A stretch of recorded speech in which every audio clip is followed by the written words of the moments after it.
Are you a master refinish tech with over 30 years experience in the business? If so, this is probably not the video for you. Come inside today and see what tips and tricks we have for the do-it-yourselfers and the beginners. We made this video for you to help you save time and money on your next project. I get it. The art of automotive refinishing can be very confusing and expensive at times, but it doesn't have to be. Today, we're going to cover some tips that all the pros know and they use that's going to help you save time and money.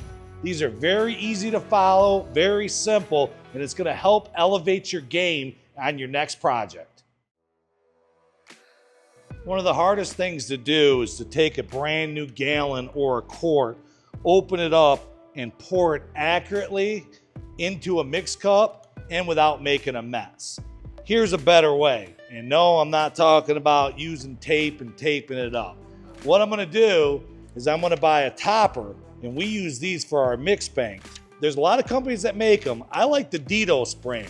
What I'm gonna do is I'm gonna install this on there, but Gary, I don't have a mix bank, it won't work. All I have to do is break off the top, it'll come right off, and I can use my drill to agitate and to mix the product. The cool thing about that, I'm not prying the top on and off 100 times. I'm not wasting product. It's easier to store. And when I'm done with this gallon, it can go right on to the next gallon. It will save you time and money. Even the cheap product is costing you $1 an ounce, if not more. Invest in one of these Dedoes toppers. Here's why I think this $10 topper is a good investment. Let's say I buy a gallon for $128. That's on the low end in the world of paint and body stuff. And then I buy a quart for $32. There's a 4-to-1 mix ratio for my primer or clear, whatever product I'm talking about. If I pay $128 for the gallon and $32 for the quart, and if it's a 4-to-1 mix ratio, it costs me exactly $1 per ounce, because there's 128 ounces in a gallon and there's 32 ounces in a quart. Every one of my products I do this to, so I know how much they cost me. Some of my higher end products are costing me $5 to $7 per ounce. So the $10 investment in this guy will save me time and money in gallon 1, if not gallon 2. One of the most important tools a painter can own is his or her own paint guns. I'm not a huge fan of buying low-end paint guns. I have some Sadas here, I have some Iwatas here, the Vilvis, and I even have the new Luma 3 Exodus guns here. Now, I'm not here to push a particular brand. All I'm telling you is each gun costs different and they have their pros and cons, and you should really do your homework on what's best for you and your budget. I really want to go over tip size. Now that sounds boring, but here's the thing. If you're using top coats, meaning your sealers, your base coats, and your clear coats, you want to make sure you have a 1.2, 1.3, or 1.4. You don't want anything smaller or larger than that. That's probably going to be one of your first guns you buy. Your primer guns are going to be different. If you're spraying a lot of urethane high build primers, which is super common, you want a 1.8 tip. Where do you find these magical numbers? On some guns, they'll actually be on the air cap, and like Sada does that. Other guns, you have to take off the air cap and physically look at the fluid tip to see if it says 1.2, 1.3, or whatever. My urethane guns are always going to be a 1.8. Sealer guns, they're still going to be in that 1.2, 1.3, 1.4 range. Base coat guns, same. Clear coat guns, same. 1.2 to 1.4. My primer guns are typically a 1.8, unless I'm getting into something crazy thick like a slick sand. Because it's a polyester primer, I'm probably going to need a 2.2 or larger. That's a very thick bodied substance, and it needs a very big hole to properly atomize correctly. Now, your third gun might want to be an HVLP. The HVLPs are going to be better for metallics, candies, and pearls. I only use HVLPs for my base coats. And again, I'm gonna stay in that 1.2, 1.3, 1.4 range. A lot of sodas are about $1,000. Iwata's around $800. If that's too expensive for you, check out our video that we did on the DeVilvis starting line. Their starting line and finish line are their low end, their DV1s are their high end. That low end gun's gonna be about $200 or so for a package. It's a primer gun and a top coat in one. If you want something in the middle, but still a professional grade quality, we just did a full video on the Exodus guns as well, and those guys are in the $400 mark. So whatever gun you choose, make sure it has the correct tip size for what you're using it for. All right, you got your guns, but you need to do one other thing for them. You wouldn't build a big block Chevy and throw a 2-barrel carburetor on it. Why are you buying a high-end gun and putting a normal style fitting on it? Where you need to do is you need to invest in a set of high flows.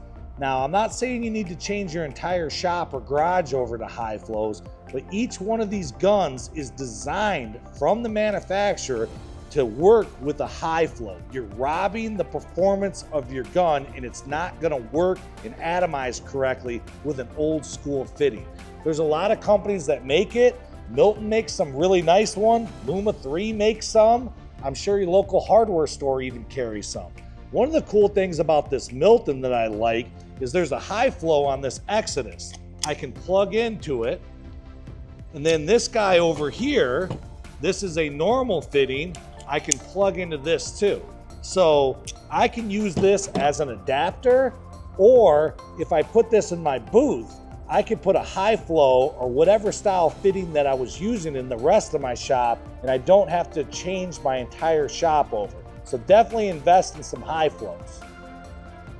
We all get dirt in our paint. Even pros get it in these booths. The cool thing is there's a lot of little denibbers. Eastwood, Fez makes some. There's a lot of different companies. We actually have a full video on how to color sand and buff, wet sand and wheel, or some call it denib and finesse. If you want to learn how to fix your clear coat, please watch that video.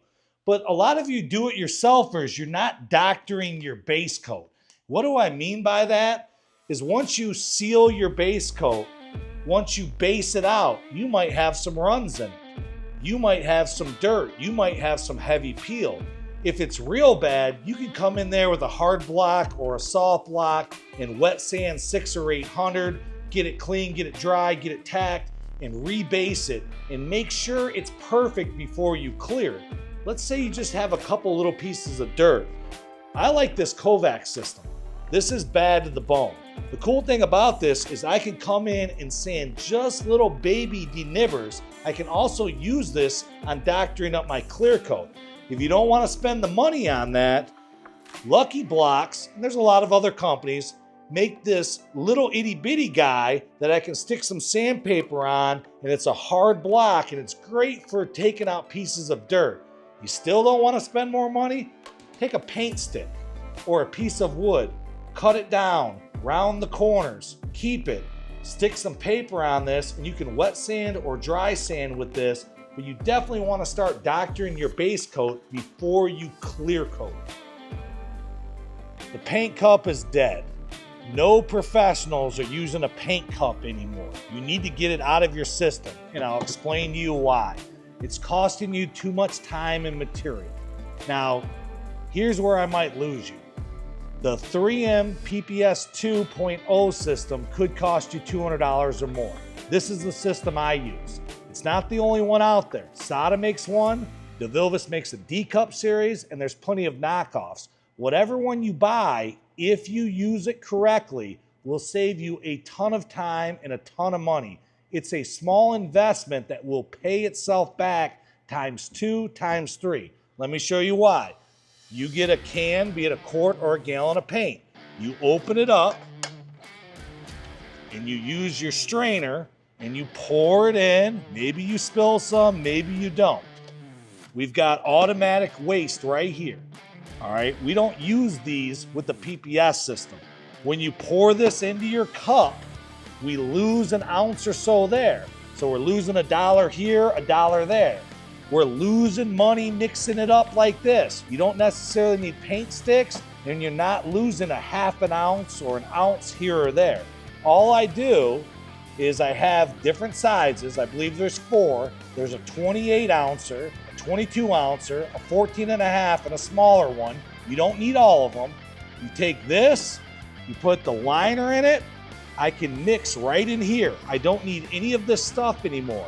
Then when I'm done, there's different filters. The blue ones are for water. The white ones are for solvent.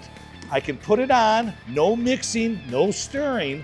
All I'm gonna do is put this cap on, and I'm saving time by shaking it better like this, and it plugs right onto my gun, and I have the ability to spray upside down. No leaking when I move it to the side.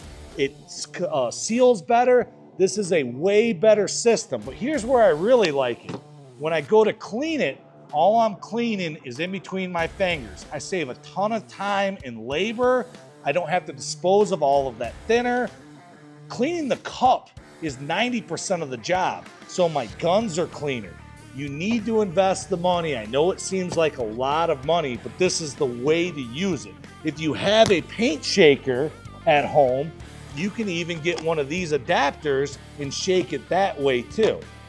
The bungs come with it, the liners come with it, everything that you need. If you don't like the filters, the great thing is some guys don't use this for their high build primers, or they don't use this for their candies. You can literally cut it out and it comes right out, so you don't even have to use the filter. So invest in a cupless system no matter what the brand.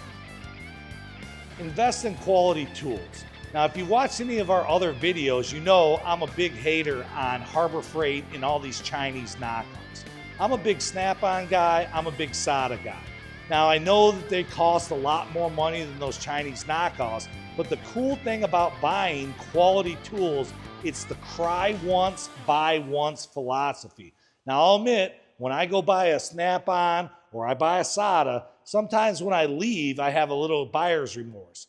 But for the next 20, 30 years, that tool is going to continue to make me money. And every day after that buyer's remorse, I'm glad that I bought it. So if you're using tools every day, you definitely want to invest in a name brand and/or a high quality tool, in my opinion.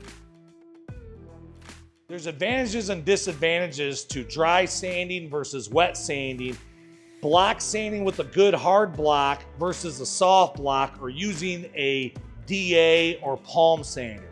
But sooner or later, you're not going to be able to get your sandpaper in every crack and crevice, and we do not want to be painting or priming over shiny surfaces. Enter Scotch-Brites. There's a bunch of different companies out there. 3M, Norton, there's a lot of knockoffs. And before you just buy them, you need to do your homework. In most cases, with most companies, the maroon or red is a 320 or 400 grit. The gray is equivalent to around 600 grit, and this can vary company to company. Last but not least, the gold is equivalent to an 800 to 1000 grit scratch. These work really well in hard to reach areas that your sandpaper or your air tool won't get into. Another thing that a lot of beginner painters do is they intermix systems. What do I mean by that? They're using this guy's sealer and this guy's clear and this guy's base because it saved them $5 or $10 there. Now, I don't care what company you use. I use a lot of PPG, David uses a lot of BASF. And PPG and BASF both have a economy line, a middle of the road line, and a high-end line to meet your needs and your price point. Whatever company you're using, whatever your system you're using, make sure that that sealer and that base coat and that clear coat is designed to work together. I will admit, 9 times out of 10, intermixing products will probably work. But when it goes bad fast, and no one's gonna help you out. So my advice is pick a system for that particular job and use that system throughout the paint job. If you don't like it, then pick another system on the next job. You'll have better results. Here's the #1 thing that beginners and do-it-yourselfers drop the ball on. You need to follow the TDS, meaning the technical data sheets. I'm spoiled. I can walk up to my computer and it'll tell me how to mix it, how many coats, what hardener, what catalyst, how many minutes to wait in between coats. You probably don't have that at home. You need to go online. If you're using PPG or BASF or whoever, they will have a free technical data sheet online, and you need to print that information out. You don't need to memorize anything, but you need to look at it and follow it. Some clear coats, some primers can only have 2 or 3 coats on. Some can have 4 or 5. How long do I wait between each coat? When I mix the correct reducers or hardeners together, is that stuff good for 1 hour or is it good for 8 hours? All that information is going to be on the technical data sheet, and you need to start following that to the T every time. That will make you a better painter. You want to definitely invest into yourself. And what I mean by that is invest in some training. Watch some YouTube videos. You can go online to PPG, BASF, Evercoat. There's tons of free training out there right now, and we live in the internet age. If you're doing a project at home, you should be spending an hour or 2 per week watching YouTube videos or watching somebody's training videos. If you do that, you're gonna save money, you're gonna save time, and your quality is gonna go way up and your mistakes are gonna go way down. Every year, I'll go to PPG school or iCar school to learn the latest and greatest products and techniques out there. That's the only way that we can stay on top of all this technology and all this change. Please, please, please invest in yourself, invest in your education, and invest in your training. It will pay off in the long run. Well, hopefully this video helps. A couple of these tips and tricks will hopefully save you some time and money down the road. Now, before we leave, I want to remind you that you want to protect yourself at all costs. This is not your grandfather's industry when they used to have a cigarette in one hand and a paint gun in the other. A lot of the products we're dealing with have deadly chemicals, including isocyanides, and if you're not wearing the right protection, it's going to cut you down. Obviously, invest in a good respirator, but you want to actually wear gloves. Your skin is the largest organ in your body, and these chemicals, you want to keep them off of your skin. I also like to have a nice paint suit when I'm spraying my primers and my clears. David and I, for the last month, have been working on a safety video where everything you need to know, so maybe that's out right now and you can check our YouTube channel. But thank you for your support, and we'll see you next time. There's one more thing I wanted to say. We have a future video coming up. Remember that I mentioned this company, Milton, that makes this sweet 5-in-1 high flow? They make a ton of different products, and you can go on their website and search what they make. I've been using their products for 20 plus years, and they've got a great product line.